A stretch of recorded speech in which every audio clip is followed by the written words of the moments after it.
서울 시내에 뜻깊은 명소가 새로 생겼습니다. 분단과 대결의 상징인 대전차 방호시설이 예술가를 위한 창작 공간인 평화문화진지로 다시 태어났는데요. 이번 사업을 주도한 이동진 도봉구청장과 함께 이야기 나눠보겠습니다. 안녕하십니까? 네, 안녕하세요. 대전차 방호시설이 원래 흉물로 남아 있었는데 이번에 완전히 새롭게 탈바꿈을 한다고요? 네. 아시다시피 도봉구는 서울의 매우 외곽 지역에 있고 또 낙후된 느낌, 그런 이미지의 도시였는데요. 그동안 여러 가지 과정을 통해서 도봉구가 문화의 옷을 입고 새롭게 변신 중에 있습니다. 네. 그중에 이제 대전차 방호시설의 변신, 이게 그 하나의 예라고 생각하고 있고요. 네. 1969년에 이제 북한군이 탱크로 밀고 내려오는 것을 막기 위해서 이 서울과 경기도의 이 경계선상에 대전차 방호시설을 설치를 하게 되는데요. 약 250m 정도의 이 방호시설입니다. 그런데 이게 방호시설만 설치했던 것이 아니라 1층은 방호시설이고 2층부터 4층까지는 군인 아파트로 해서 아파트를 위해 세웠었어요. 예. 근데 이제 오래되니까 거의 50년 가까이 됐지 않았습니까? 그래서 아파트는 철거하고 2004년에 이제 철거를 했습니다. 그리고 그 뒤로 이제 기단부만 남아 있었는데 이게 이제 오래되니까 천정도 무너지고 매우 흉물로 이렇게 남아 있게 됐죠.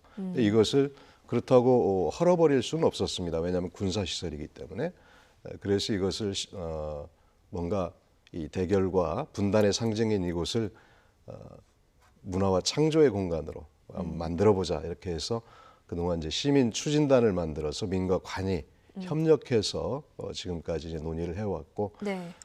이게 이제 서울시 땅 위에 세워진 군사 시설입니다. 예. 따라서 서울시로부터는 예산 지원을 받고 또 이제 이 군사 시설이기 때문에 군부대 측에 대해서는 장소 이용에 관한 협약을 맺어서 네.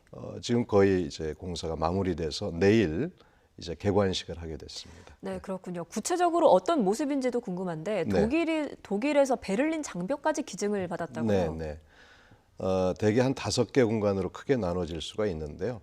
여기는 이제 작가들의 그 작업 공간, 그리고 그 전시 공간, 또 이제 공연장, 주민들이 함께 할 수 있는 커뮤니티 공간, 이렇게 이제 구성이 되는데요. 네. 그 밖에 이제 넓은 그 야외 광장도 있습니다. 거기에서 이제 다양한 프로그램이 진행될 거고요. 특히 말씀하신 이제 베를린 장벽은 어떻게 보면 분단의 상징이기도 하고 또 장벽이 무너짐으로써 통일이 됐기 때문에 예. 다른 한편에서는 통일의 상징이기도 하지 않습니까? 네. 그래서 그런데 독일 측이 흔쾌히 무상 기증에 동의를 했는지도 궁금한데요. 네, 외교부와 통일부의 협조를 얻어서 아. 저희들이 무상 기증을 받을 수 있었습니다. 네. 그런 측면에서 보면 이제 이 대전차 방호 시설이 군사 시설 대결의 상징이었지만 또 한편으로는 통일을 염원하는 그런 장소로서도 의미가 있을 수 있다고 생각합니다. 네, 북한 핵 위기가 고조되는 상황이라서 의미가 더 남다른 것 같은데요. 네. 도봉구 중심에 있는 유흥가도 한글 문화거리라는 이름으로 재탄생을 한다고요. 네. 도봉구의 이제 한 가운데 흐르는 하천 중에 하나가 방학천이라고 있습니다. 도봉산에서 발원해서 중랑천을 거쳐서 한강으로 흘러가는 상류에 있는 곳인데요.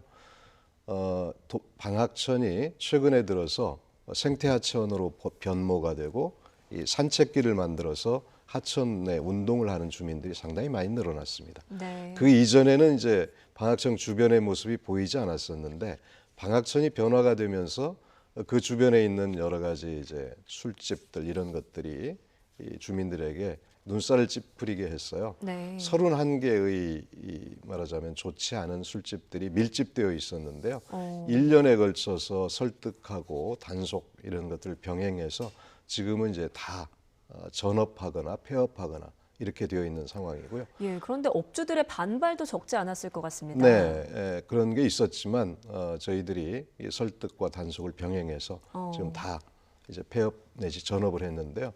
그렇게 해서 이제 그 없애는 것으로 끝나는 것이 아니라 저희가 15개 정도의 업소 공간에 그 저희들이 구에서 임대를 했습니다. 임대를 해서 청년 예술가들에게 작업 공간으로 넘겨주고 또 임대료를 6개월 분을 우리 구가 대신 납부를 해주고 리모델링 하는데도 저희가 한 2천만 원 정도씩 이렇게 지원을 해서 청년 작가들이 활동할 수 있는 그런 공간으로 이렇게 만들어졌고요.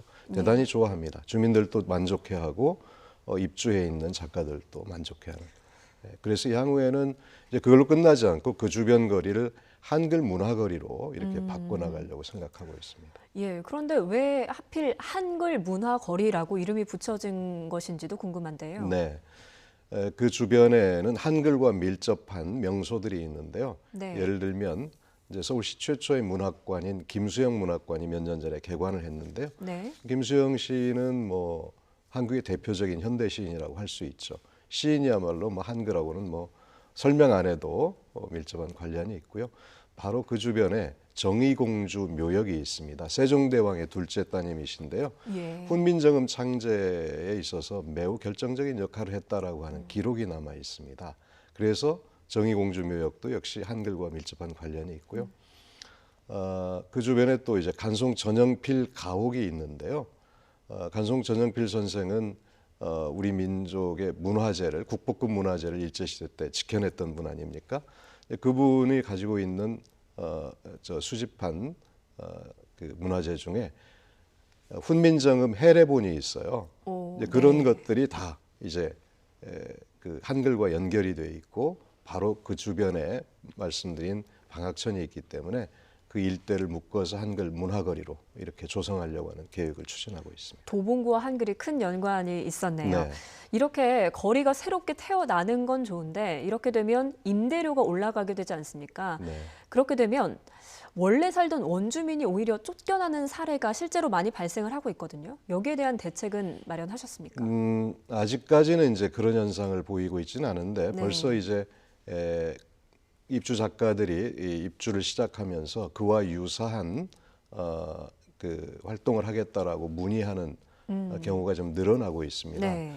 그래서 저희가 최소 임대를 한 그 공간에 대해서는 5년 동안 임대료를 동결하는 것으로 건물주와 이미 협약을 했고요.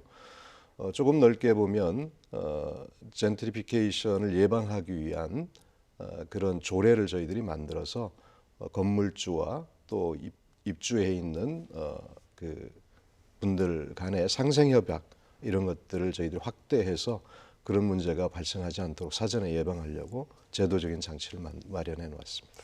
네, 그렇군요. 도봉구의 또 다른 변화 가운데 하나로 최초의 대중음악 전문 공연장이죠. 서울 아레나가 있습니다. 여러 차례 보도도 나갔던 것 같은데요. 네네. 그런데 초반에 사업이 좀 삐걱거렸던 것 같은데 네. 지금은 잘 진행이 되고 있습니까? 지금 이제 아레나 공연장은 약 2만 석 정도의 전국 최대 규모의 공연장입니다. K-팝이 이 한류의 주류를 형성하고 있지 않습니까? 예. 그럼에도 불구하고 대중음악에 전문 공연장이 없다라는 것은 매우 좀 그 맞지 않는 것이라고 생각합니다. 그래서 저희들이 몇 년 전부터 추진을 하고 있는데요. 이게 민간 제한 사업으로 추진되고 있거든요. 그래서 거쳐야 될 절차가 행정적 절차가 여러 가지가 있는데 그중에 핵심적인 것이 이제 기재부 산하의 공공투자관리센터의 이 투자 적격성 검토를 맡아야 됩니다. 네. 현재 그 진행 중에 있고요.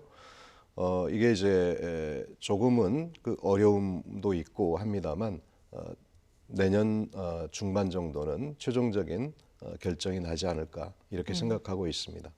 다행인 것은 최근에 문재인 정부에서 아레나 공연장 건립 사업을 그 5개년 국정 5개년 계획에 포함이 되어 있기 때문에 상당히 그 의미가 있는 계획이라고 생각하고요. 네. 탄력을 받을 거라고 생각합니다.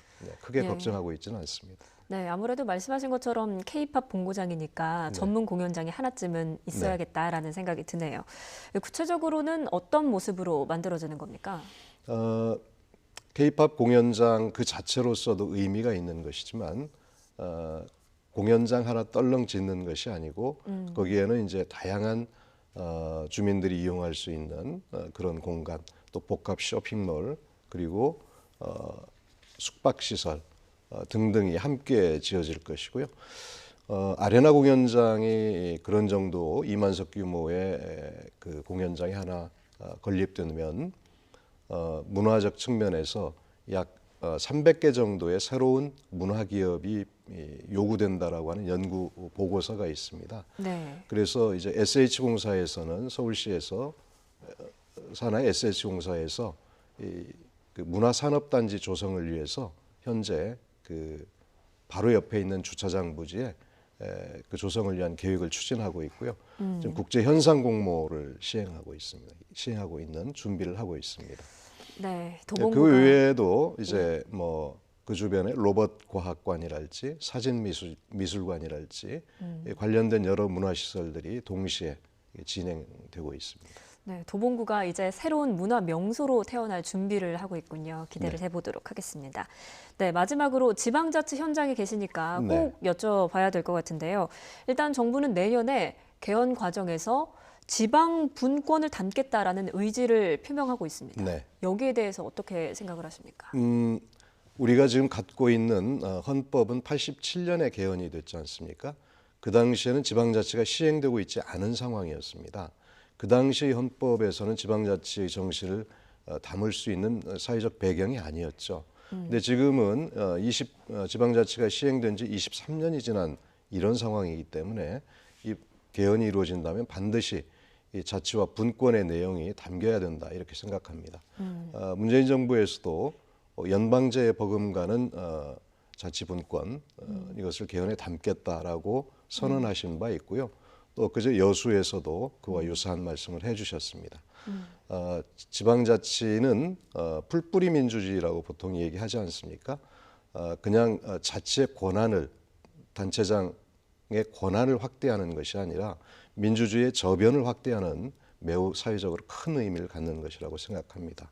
네, 자치와 분권이 반드시 담겨야 한다라는 말씀 전해주셨습니다. 여기까지 듣겠습니다. 네, 네, 이동진 도봉구청장과 함께 이야기 나눠봤습니다. 오늘 말씀 고맙습니다. 네, 고맙습니다.